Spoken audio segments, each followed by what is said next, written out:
फिर आता है 6(1) प्रत्यायुक्त। प्रत्यायुक्त मतलब क्या होता है? निर्वाचित कोई व्यक्ति।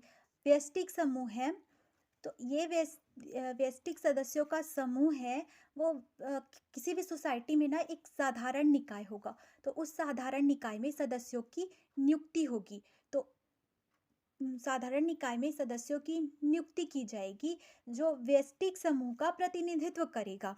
उसी को क्या बोलते हैं? प्रत्यायुक्त। निर्वाचित कोई व्यक्ति मतलब व्यक्तियों के समूह के द्वारा साधारण निकाय में उनका प्रतिनिधित्व करने के लिए जिसे निर्वाचित किया जाएगा उसे ही क्या बोलेंगे? प्रत्यायुक्त। मतलब 5 लोगों का एक समूह है, वो 5 लोग अपने में से एक व्यक्ति को चुन लेंगे और वो व्यक्ति साधारण निकाय में उन पाँचों का प्रतिनिधित्व करेगा।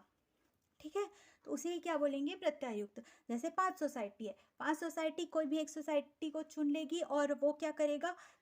उसके केंद्रीय सोसाइटी में या राज्य सोसाइटी में उसका प्रतिनिधित्व करेगा। उसे ही क्या बोलेंगे? प्रत्यायुक्त। फिर आता है विकास बैंक। ये महत्वपूर्ण हो सकता है। वन विकास बैंक। विकास बैंक के अंतर्गत कौन आएगा? जिला सहकारी कृषि और ग्रामीण विकास बैंक या छत्तीसगढ़ राज्य सहकारी कृषि और ग्रामीण विकास बैंक, जो इस अधिनियम के तहत अधिक पंजीकृत हो या रजिस्ट्रीकृत हो। ये ऐसा क्वेश्चन इसमें आ सकता है कि विकास बैंक के अंतर्गत कौन कौन से बैंक शामिल हैं? तो क्या है? जिला सहकारी कृषि और ग्रामीण विकास बैंक, राज्य सहकारी कृषि और ग्रामीण विकास बैंक, जो इस अधिनियम के अधीन रजिस्ट्रीकृत है। मतलब किसी को भी बैंक का दर्जा चाहिए तो रजिस्ट्रीकृत ही करना पड़ेगा उसको। फिर आता है कृषि फर्म सोसाइटी। कोई ऐसी सोसाइटी जो भूमि के विकास तथा खेती की अच्छी पद्धति, याद रखिए, भूमि के विकास या खेती की अच्छी पद्धति के लिए अगर गठित की गई है तो वो क्या होगा? कृषि फर्म सोसाइटी। कृषि फर्म सोसाइटी मतलब भूमि के विकास और खेती की अच्छी पद्धति के लिए गठित की गई है। तो इसका एग्जाम्पल क्या होगा? जैसे कृषि फर्म सोसाइटी, अभिधारी कृषि फर्म सोसाइटी, सामूहिक कृषि फर्म सोसाइटी, संयुक्त कृषि फर्म सोसाइटी, सिंचाई सोसाइटी, फसल संरक्षण सोसाइटी। इससे क्वेश्चन कैसे आ सकता है कि निम्नलिखित में से कौन सा कृषि फर्म सोसाइटी है? आपको 4-5 नाम दे सकते हैं, उनमें से आपको बताना होगा, तो आप इन नामों को याद रखें। कृषि फर्म, अभिधारी, सामूहिक, संयुक्त, अभिधारी, सामूहिक, संयुक्त, सिंचाई और फसल संरक्षण कृषि फर्म सोसाइटी। उसके बाद है संघीय सोसाइटी। संघीय सोसाइटी वह सोसाइटी जिसके पास कम से कम 50% का स्वयं का शेयर हो, सरकारी शेयर को छोड़कर। शेयर मतलब क्या होता है? अंश पूंजी। तो संघीय सोसाइटी का मतलब क्या होगा? कोई ऐसी सोसाइटी जिसके पास खुद का 50% का शेयर हो, कम से कम 50% का शेयर खुद के पास हो। और 50% का शेयर खुद के पास है मतलब वो क्या है? उसके पास उसका मालिकाना हक आ जाता है। फिर है ट फिर ढ। ढ में है वित्तदायी बैंक। अन्य सोसाइटी या उसके द्वारा व्यक्तिक सदस्यों को उधार देने हेतु धन सृजित करता है। वित्तदायी बैंक, वित्त मतलब आप समझते हैं फाइनेंस, फाइनेंस मतलब पैसा, ऋण, ये सब देना। तो ऐसा कोई बैंक जो अन्य सोसाइटी को या उसके सदस्यों को उधार देने हेतु धन सृजित करता है, उसे क्या बोलेंगे? वित्तदायी बैंक। इसमें विकास बैंक और राज्य सहकारी बैंक। जो राज्य सहकारी बैंक होता है, जितने भी अधीनस्थ बैंक होंगे, जैसे जिला सहकारी बैंक या प्राथमिक कृषि बैंक, तो उनको क्या करेगा? ऋण उपलब्ध कराएगा, पैसा उपलब्ध कराएगा। उसके बाद आता है साधारण सोसाइटी, ढ ड़। उसके बाद साधारण सोसाइटी।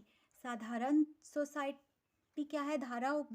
धारा 10 की उपधारा 1 से 9 तक की सोसाइटी के अंतर्गत जो नहीं होंगी वो साधारण सोसाइटी होंगी। धारा सोसाइटी कितने प्रकार की होंगी इसके बारे में धारा 10 में दिया हुआ है, जो हम आगे के चैप्टर में पढ़ने वाले हैं। और इसके लिए आपको क्या करना है? चैनल को सब्सक्राइब करना है और अपने फ्रेंड्स के साथ शेयर करना है, ताकि आप लोग कंटिन्यू वीडियो के साथ जुड़े रहे। उसके बाद ढ में आएगा गृह निर्माण सोसाइटी। गृह निर्माण सोसाइटी मतलब निवास स्थान की व्यवस्था करने के लिए, अपने सदस्यों के लिए निवास स्थान की व्यवस्था करने के लिए जो सोसाइटी गठित होगी वो गृह निर्माण सोसाइटी होगी। नाम से ही स्पष्ट है, गृह निर्माण, गृह यानी आदमी जहाँ रहता है उसका निवास स्थान, उसकी व्यवस्था करने के लिए, घर बनाने के लिए ऋण उपलब्ध कराएगा, उसको जो भी संसाधन की ज़रूरत होगी वो उपलब्ध कराएगा। तो वैसी सोसाइटी क्या होगी? गृह निर्माण सोसाइटी। फिर एक में है औद्योगिक सोसाइटी। औद्योगिक सोसाइटी कैसी सोसाइटी होगी? जो कच्चे माल से परिष्कृत माल निर्मित करे। ऐसी सोसाइटी जो कच्चे माल से परिष्कृत माल निर्मित करे उसे क्या बोलेंगे? औद्योगिक सोसाइटी।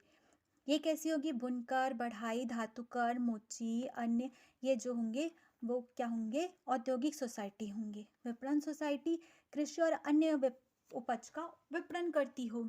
विपणन सोसाइटी मतलब कृषि और अन्य उपज का, ये आपको याद रखना है। विपणन सोसाइटी क्या कार्य करती है या उसका उद्देश्य क्या है? कृषि और अन्य उपज का विपणन। फिर सदस्य। सदस्य क्या होंगे? किसी सोसाइटी के रजिस्ट्रीकरण आवेदन में सम्मिलित कोई व्यक्ति, जिसमें राज्य सरकार भी शामिल हो सकता है जब वह सोसाइटी का शेयर पूंजी धारक हो। मतलब कोई एक सोसाइटी गठित की जा रही है, उस सोसाइटी के गठन में जितने भी सदस्य होंगे, फिर वो चाहे सदस्य कोई व्यक्ति हो, कोई अन्य सोसाइटी हो या राज्य सरकार हो, वो उसके सदस्य कहलाएंगे। फिर बहुप्रयोजन सोसाइटी। बहुप्रयोजन सोसाइटी का मतलब क्या है? जब दो या दो से अधिक सोसाइटी जिनका उद्देश्य एक ही है, जैसे कृषि कार्य करने के लिए धन उपलब्ध कराना, तो बहुप्रयोजन सोसाइटी क्या होगा? उन सब सोसाइटी के उद्देश्य को एक कर दिया जाएगा और उसी को ही क्या बोलेंगे? बहुप्रयोजन सोसाइटी। अलग अलग सोसाइटी के उद्देश्य को एक कर देने से, एक करके एक सोसाइटी बनाई जाएगी, उसे कहेंगे बहुप्रयोजन सोसाइटी। नाम मात्र का सदस्य। नाम मात्र का सदस्य धारा 20 के अधीन प्रवेशित कोई व्यक्ति, मतलब इस अधिनियम की धारा 20 में बताया गया है इसके बारे में। अधिकारी सोसाइटी के कार्यों को करने के लिए जिसे नियुक्त किया गया हो या प्रतिनियुक्ति पर आया हो, उसे क्या बोलेंगे?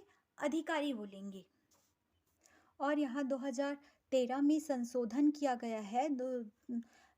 तो इसमें बताया गया है कि अधिकारी कौन होगा?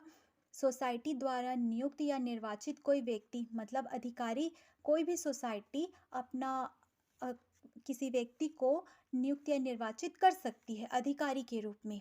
सभापति, उपसभापति, अध्यक्ष, उपाध्यक्ष, प्रबंध निदेशक, प्रबंधक, सचिव, कोषाध्यक्ष, समिति का सदस्य। ऐसा सदस्य जिसे सोसाइटी के कारोबार के संबंध में निर्देश देने के लिए निर्वाचित या नियुक्त किया गया हो। क्या? कारोबार के संबंध में निर्देश देने के लिए निर्वाचित या नियुक्त किया गया हो। इनमें से जो भी व्यक्ति रहेगा उसको हम सोसाइटी का अधिकारी कहेंगे। प्राथमिक सोसाइटी क्या होगा? जो न शीर्ष है न ही केंद्रीय है, मतलब जो एकदम बेस लेवल की सोसाइटी, एकदम छोटे लेवल की सोसाइटी है, उसे कहेंगे प्राथमिक सोसाइटी। फिर आता है P2, प्राथमिक कृषि साख सहकारी सोसाइटी। ये बहुत ज़्यादा इम्पॉर्टेंट हो सकता है। कृषि उत्पादन हेतु ऋण उपलब्ध कराने के लिए गठित सोसाइटी। यहाँ से कृषि साख, यहाँ से ही समझ में आ रहा है कि कृषि उत्पादन के लिए ऋण उपलब्ध कराने के लिए जो सोसाइटी गठित होगा। इसके उदाहरण क्या हो सकते हैं? प्राथमिक सेवा सहकारी सोसाइटी, कृषक सेवा सहकारी सोसाइटी, वृहत्ताकार सहकारी सोसाइटी और आदिम जाति सेवा सहकारी सोसाइटी। तो इसके नाम आपको याद रखने हैं। इसमें पूछ सकता है कि कौन सा सोसाइटी प्राथमिक कृषि साख सहकारी सोसाइटी है, तो आप बताएंगे प्राथमिक सेवा सहकारी सोसाइटी, कृषक सेवा सहकारी सोसाइटी, वृहत्ताकार सेवा सहकारी सोसाइटी और आदिम जाति सेवा सहकारी सोसाइटी। अब P3 में है प्राथमिक सहकारी बैंक। जैसे प्राथमिक सोसाइटी है वैसी प्राथमिक लेवल पर सहकारी बैंक होगा। सदस्यों को ऋण निधि सृजन करना और सदस्यों को दिए जाने हेतु क्रेडिट अभिप्राप्त करना, ऐसी सोसाइटी को प्राथमिक सहकारी बैंक कहा जाएगा।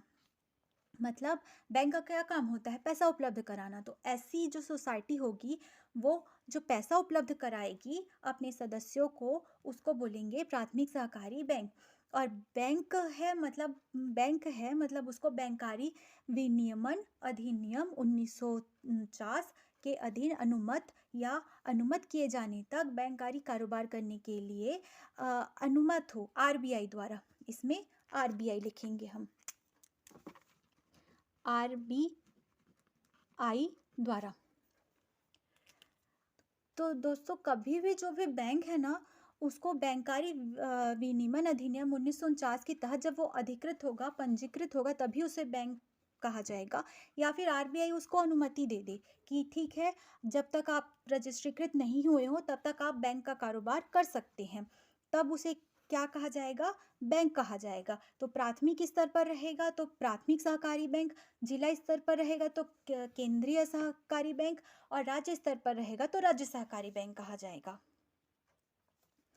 च च बहुराज्यीय सहकारी सोसाइटी। बहुराज्यीय, अगर इसको अलग करेंगे तो बहु यानी बहुत सारे, राज्य यानी कि राज्य, तो बहुत सारे राज्यों में जो सहकारी सोसाइटी काम करेगा उसको बहुराज्यीय सहकारी सोसाइटी कहा जाएगा। लेकिन ऐसी सोसाइटी को बहुराज्यीय सहकारी सोसाइटी अधिनियम 1902 के अधीन पंजीकृत होना आवश्यक है। कोई भी सोसाइटी को सोसाइटी तभी कहा जाएगा जब वो पंजीकृत होगी। ठीक है। राज्य स्तरीय सहकारी सोसाइटी, राज्य स्तर है मतलब वो संपूर्ण राज्य में होगा। प्रशासक क्या होगा? प्रशासक क्या होगा? सहकारी सोसाइटी के बोर्ड के निलंबन अथवा अधिक्रमण के कालावधि में सहकारी सोसाइटी के क्रियाकलापों के प्रबंधन हेतु रजिस्ट्रार द्वारा नियुक्त व्यक्ति, मतलब किसी कारण से जो बोर्ड है, अभी हमने पढ़ा ना बोर्ड ऑफ डायरेक्टर, उसका अगर निलंबन हो जाता है, किसी सोसाइटी के बोर्ड को हटा दिया जाता है या उसका कालावधि समाप्त हो जाता है, तो क्या करेगा? रजिस्ट्रार क्या करेगा? किसी व्यक्ति को प्रशासक नियुक्त करेगा ताकि सोसाइटी का काम आराम से चलते रहे।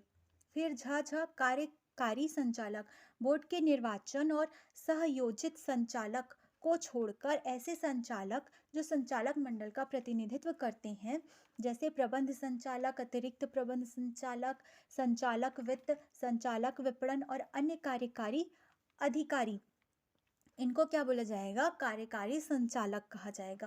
अनुसूचित क्षेत्र क्या होगा? अनुसूचित क्षेत्र आदेश 1977 के अधीन कोई क्षेत्र, इस जो अधिनियम है अनुसूचित क्षेत्र आदेश 1977 के अधीन जो घोषित क्षेत्र होगा उसी को ही अनुसूचित क्षेत्र कहा जाएगा।